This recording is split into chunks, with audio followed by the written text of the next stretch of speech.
When is the right time to sell your crypto? Here's the truth that no one will tell you.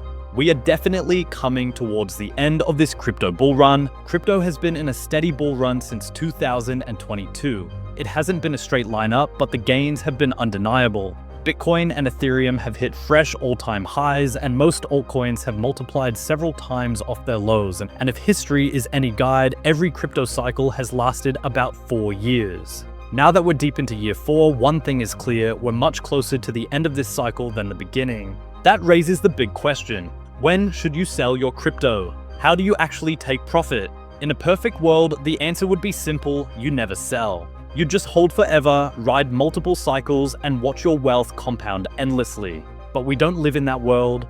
We live in the real world. We all have bills that need paying, life happens, and milestones matter.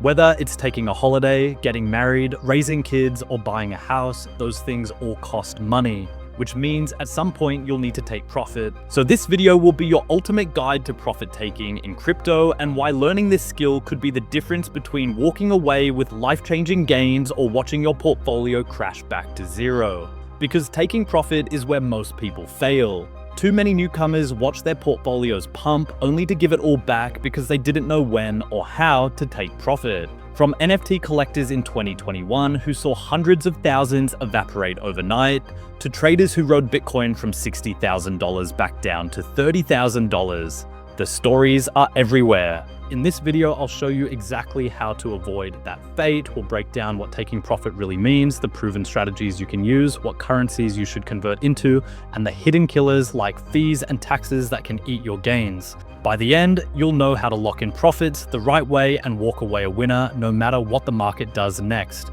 And before we jump into it, just a quick reminder, only a small percentage of you watching are actually subscribed. If you're getting value from the videos, hit that subscribe button. It's free, it supports the channel, and you can always change your mind later. Now, let's begin. Before we can even talk about selling your crypto, you need to understand what profit actually means in this space. For beginners, this is one of the most misunderstood parts of the game. It sounds obvious: buy low, sell high, but when you're staring at charts that move 10% in a single day, the line between gains on paper and real money in your hand gets blurry fast. That's why the first rule is knowing the difference between paper profits and realized profits. Paper profit is when the coin you hold is worth more today than when you bought it. If you bought Ethereum at $2,000 and today it's at $3,500, on paper you're up $1,500 per Ethereum. But here's the catch: until you sell, those gains aren't yours. The market could retrace tomorrow, and that $3,500 Ethereum could fall back to $2,000 or even lower. Paper profits can disappear overnight. In fact, that's exactly what happened to thousands of NFT buyers in 2021. People had million-dollar JPEG portfolios that crashed to pennies within months because they never hit the sell button. Realized profit is when you lock it in. The moment you actually sell your crypto for stablecoins, fiat, or another crypto, you're no longer just rich on paper, you've made a tangible gain. That's the point where your hard work pays off. This is also where taxes come in, but we'll save that conversation for later. The key takeaway is this: until you've sold, you haven't made money. You've only watched numbers rise and fall on a screen. But here's the twist: selling isn't as simple as hitting sell the second you're in the green. That's because crypto is volatile and big moves can happen in both directions in a matter of hours.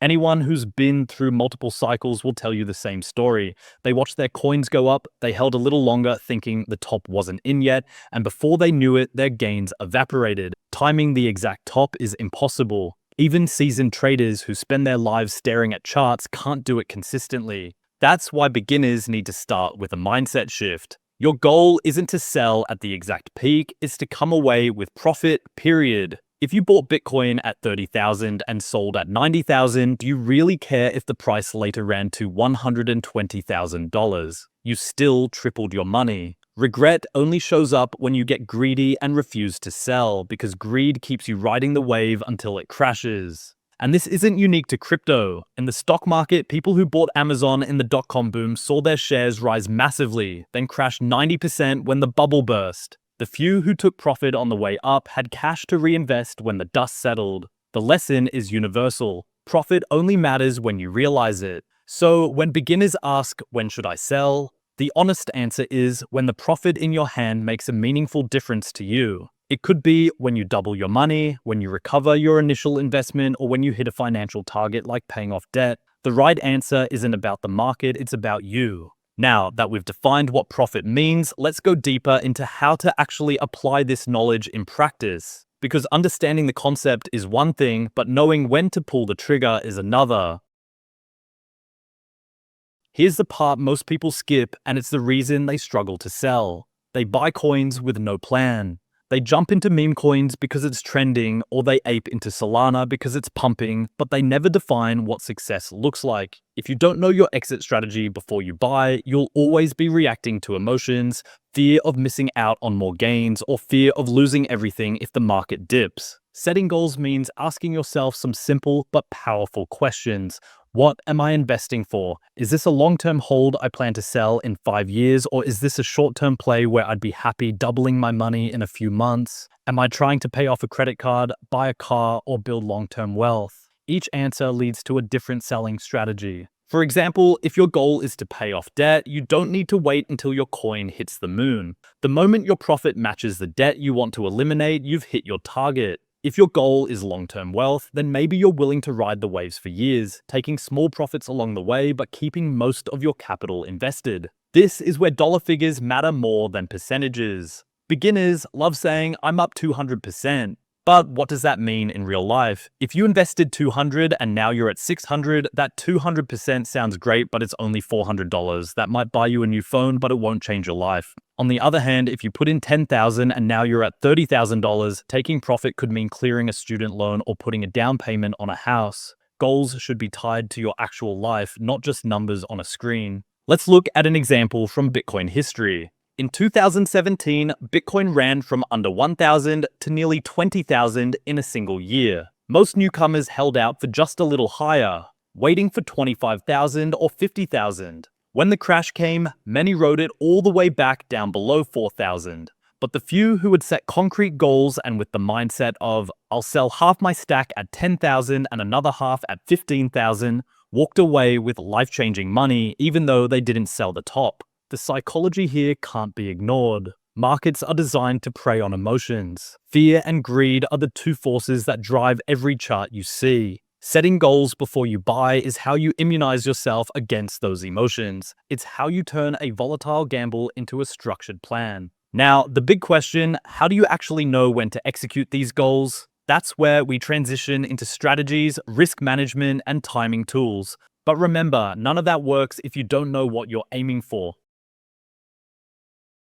Now that you understand the difference between paper profit and realized profit and you've set personal goals for your investments, it's time to look at the practical side. How do you actually sell? What strategies are available to you, and how do you choose the one that matches your situation? The good news is that profit taking doesn't have to be complicated. In fact, most successful investors stick to 3 main approaches. The first is selling everything at once, the second is scaling out or selling in parts, and the third is what I call the de-risk and hold method, where you pull your initial investment back and let the rest ride. Each has its pros and cons, and each can make sense depending on your goals. Let's start with selling all at once. This is the cleanest, simplest option. Say you bought 1 Bitcoin at 40,000 and the price doubles to $80,000. You sell it all, lock in $40,000 in profit, and walk away. You never have to worry about what happens next. If Bitcoin goes higher, yes, you'll miss out, but you'll never lose the profit you already captured.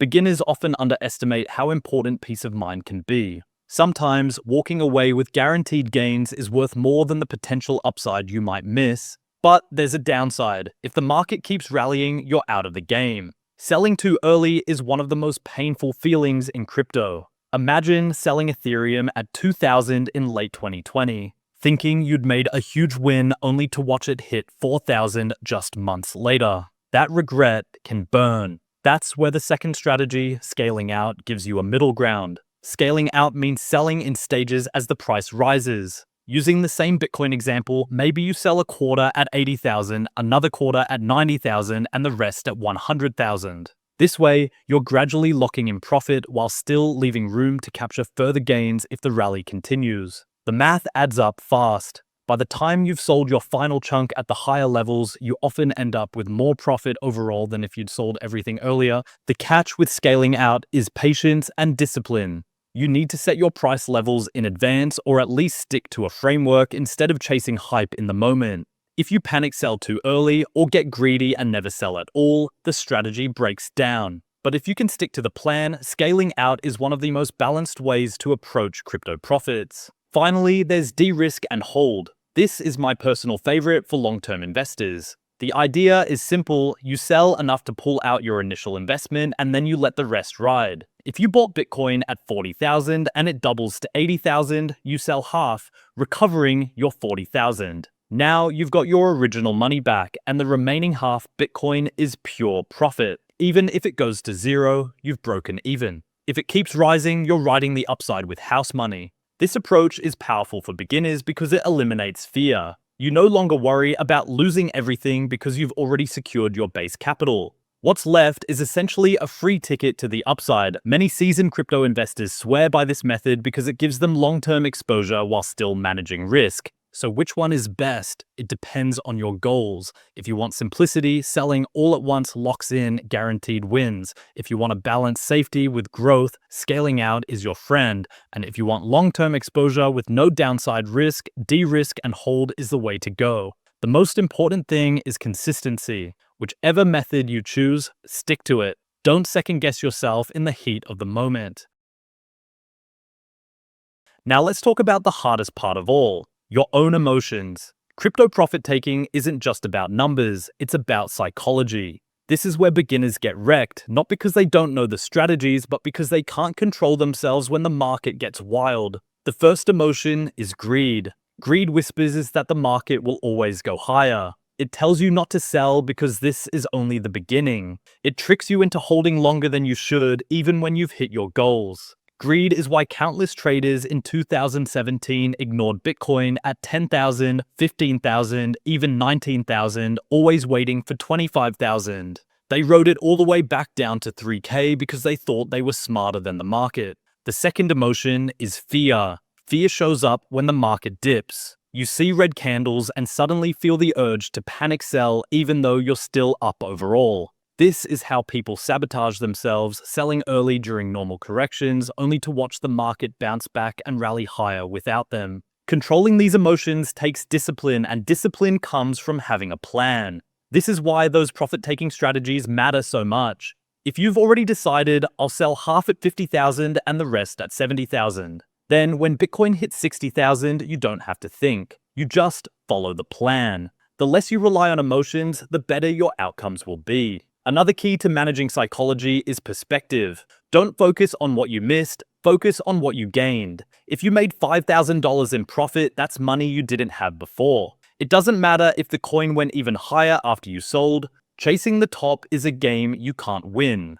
Remember, there will always be another opportunity in crypto. It also helps to zoom out. Look at long-term charts of Bitcoin or Ethereum and you'll see dozens of peaks and valleys. The people who made life-changing money weren't the ones who guessed the exact top, they were the ones who consistently took profits cycle after cycle. By compounding smaller wins, they built wealth over time. One more tool for psychology is automating your actions. Some exchanges let you set limit sells or recurring profit-taking orders. While I don't recommend leaving large amounts on exchanges for reasons we'll cover later, automation can be useful if you're prone to emotional decisions. By setting rules in advance, you take yourself out of the equation. And if you want a real-world example of how powerful psychology can be, look at the stock market legends. Jesse Livermore, one of the most famous traders in history, made and lost fortunes multiple times because he couldn't control his emotions. He said, "The big money is not in the buying and selling, but in the waiting." The same is true for crypto. The people who succeed aren't the ones who trade frantically. They're the ones who know when to hold, when to sell, and when to walk away. And if you want to stay ahead of these signals and know exactly when the market's heating up or when it's giving you those rare buying windows, I break it down every day in the Crypto Nutshell. My free 5-minute daily crypto newsletter is built to give you quick, actionable insights so you can make smarter decisions without spending hours buried in charts or headlines. You'll get clear signals on when to buy, when to take profits, and the latest news that could move markets, all delivered straight to your inbox. Just click the first link in the description, enter your email, and you're in. So you've taken profit. Now comes the critical decision: what do you actually convert that profit into? Because let's be real, taking profit doesn't just mean selling your coins and leaving it in limbo. Every time you exit a position, you have to choose the next step. Will you hold stablecoins? Will you cash out into fiat and send it to your bank? Or will you rotate your gains into something like Bitcoin to stay exposed to the market? Let's start with stablecoins. Coins like USTD, USCD, or even decentralized options like DAI are designed to stay pegged to the US dollar. One token equals roughly $1. The appeal is obvious: stability. If you've just made a huge gain on Solana or Cardano, moving it into USTD means you've locked that value in without exposing yourself to further volatility. This is why stablecoins are often called the parking lot of crypto. They let you stay within the ecosystem while holding a steady value. But stablecoins aren't flawless. Tether has faced scrutiny over whether it's fully backed by reserves. USDC, though more transparent, depends on the solvency of Circle and the US banking system. In March 2023, USDC even briefly lost its peg after Silicon Valley Bank collapsed. It recovered, but the event was a wake-up call. Even stablecoins can wobble. For most traders, though, the convenience outweighs the risks. Stablecoins make it easy to re-enter positions quickly, pay for things in DeFi, or simply rest without worrying about red candles. Next up is fiat. This means selling your crypto directly for your local currency: dollars, euros, pesos, whatever your bank uses. The biggest benefit here is security. Once your profit is in your bank account, it's yours.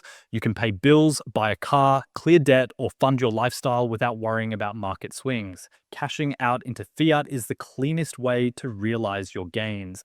But there are trade-offs. First, taxes. In many countries, the moment you convert to fiat, that's a taxable event you'll need to declare. Second, timing. If you sell everything into fiat during the middle of a bull market, you might miss out on additional upside. That's why many investors stagger their fiat withdrawals instead of doing it all at once. Third, fiat banks themselves aren't perfect. Large withdrawals can trigger questions, delays, or even holds on your funds. While crypto can crash, fiat isn't risk-free either, especially in inflationary environments where your dollars lose purchasing power over time. Finally, we have the option of rotating profits into Bitcoin. This is the strategy favored by many long-term believers. The logic goes like this: altcoins are volatile and their value tends to bleed back into Bitcoin over time. So if you score a big win on an altcoin, cashing out into BTC is a way to store those gains in the safest crypto asset. Bitcoin, with its fixed supply of 21 million and its status as digital gold, is seen as the ultimate store of value within the crypto universe.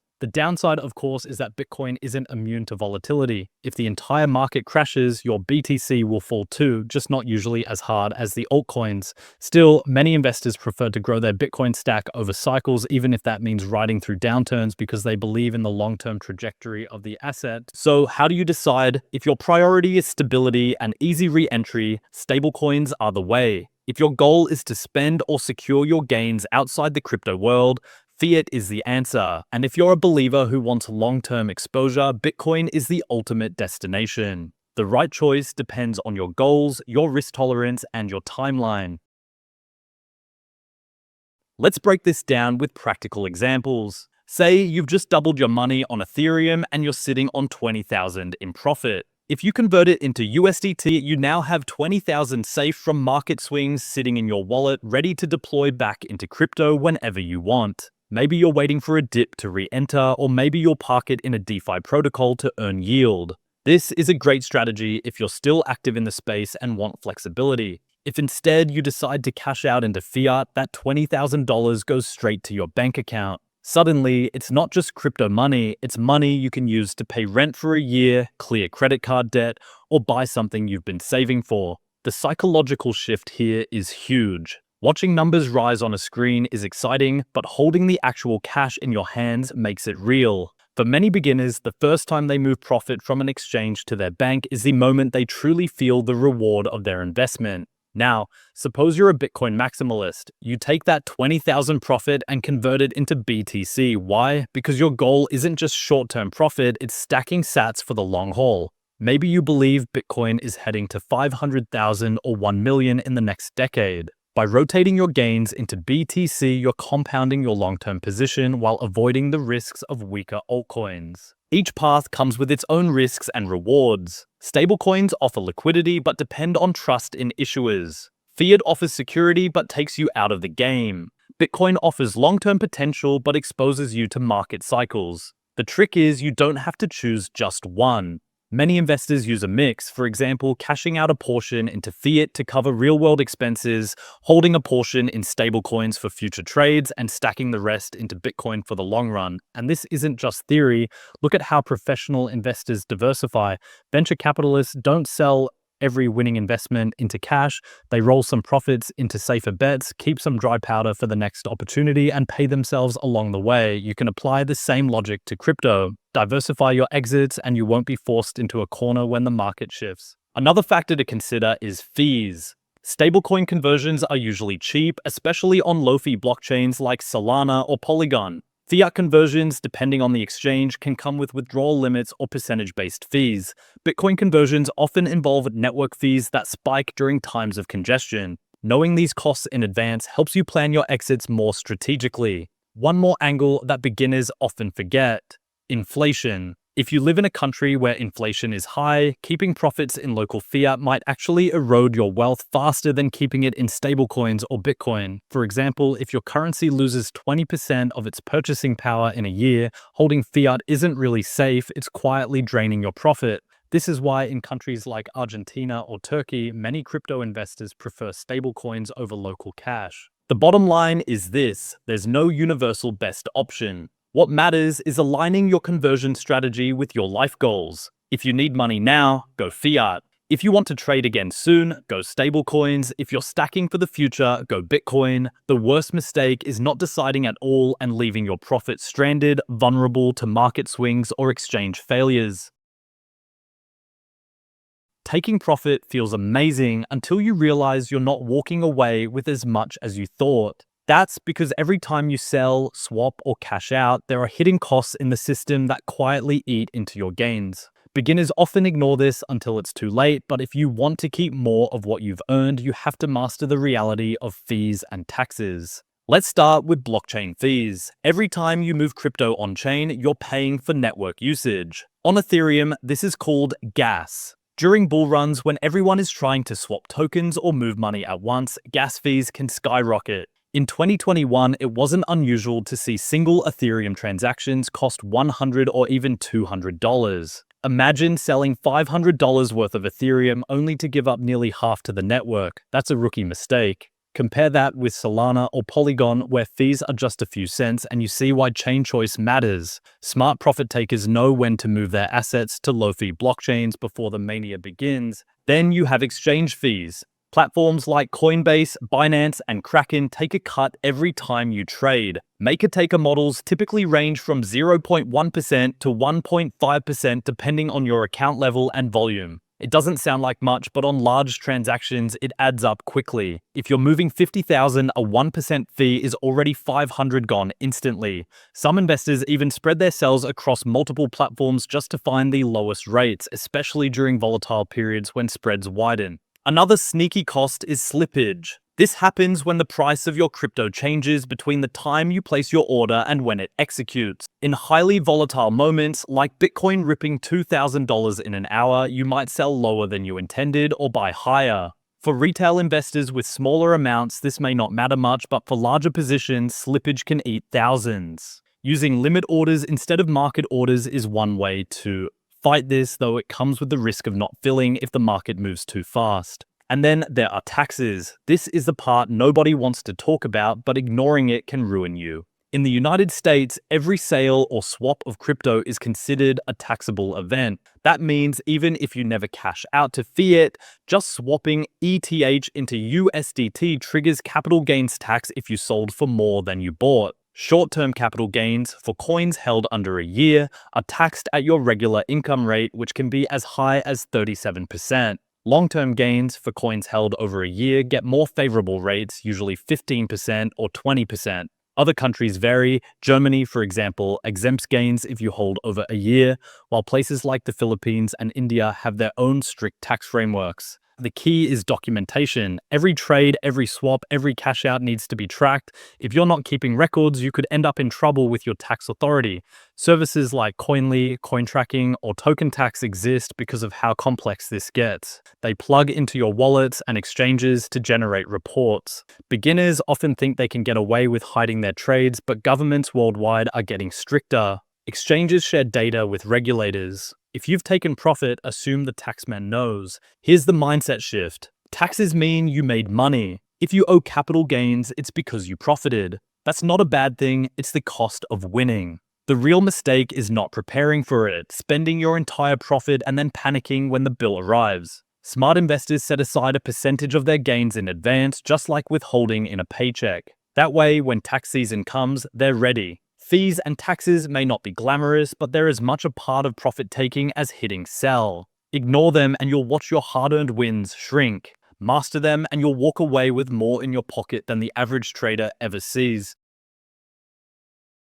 So you've sold, you've converted, and you've accounted for fees and taxes. Now comes the most important question of all. How do you keep those profits safe? Because here's the harsh truth, many people who take profit never actually get to enjoy it. Why? Because they leave their funds on exchanges, in hot wallets, or in risky platforms and lose everything when the unexpected happens. Crypto history is full of disasters. In 2014, Mt. Gox collapsed, taking 850,000 Bitcoin with it. In 2022, FTX imploded, leaving customers scrambling for refunds that may never come. Even giants like Binance have faced regulatory pressure and sudden freezes of accounts. The lesson is clear, if your money is on an exchange, it's not truly yours. That's why cold storage matters. A cold wallet like a Ledger, Trezor, or Tangem keeps your crypto offline, safe from exchange collapses and online hacks. If you're serious about profit taking, you need to understand this. Security is part of the strategy. It's not enough to make money, you have to keep it. Cold wallets let you control your private keys, meaning no company or exchange can freeze your funds. But what if you want to cash out to fiat? Even then, cold wallets play a role. You can transfer from your cold wallet to an exchange only when you're ready to sell, complete the transaction, and withdraw to your bank. The risk exposure is limited to a few hours or days, not months or years. That drastically reduces the chance of getting caught in an exchange outage during a bull run when everyone is trying to sell at once. There's also the option of decentralized exchanges. Platforms like Uniswap or PancakeSwap let you trade directly from your wallet without going through a centralized custodian. They're not perfect. You can't cash out directly to your bank from a DEX, but they provide another layer of control. Instead of relying on an exchange's solvency, you're interacting with smart contracts. For many, the best setup is a mix. Cold wallet for storage, DEX for swaps, centralized exchange for final fiat off-ramps. Of course, profit security isn't just about technology. It's also about discipline. Don't YOLO your gains back into meme coins because you're bored. Don't lend them out to shady platforms promising 20% yields. Many investors in 2022 learned this the hard way when companies like Celsius and BlockFi collapsed, freezing billions in customer funds. Profit isn't real until you keep it safe. Finally, let's zoom out. Why are you taking profit at all? For some, it's to pay bills. For others, it's to secure generational wealth. Whatever your reason, the ultimate security comes from aligning your profits with real-world stability. Paying off debt, buying property, investing in income-generating assets, these are ways to turn volatile crypto gains into something lasting. Taking profit isn't just about pressing buttons on a screen, it's about transforming numbers into a better life. And that brings us to the end of this guide. If there's one lesson to remember, it's this. Taking profit is about control. You can't control the market, but you can control your actions. You can't predict the exact top, but you can secure your future by locking in gains when they matter. Bull runs create opportunities, but only disciplined investors walk away winners. Anyway, guys, that's all we have for today. Thanks for watching, and I'll see you all in the next video.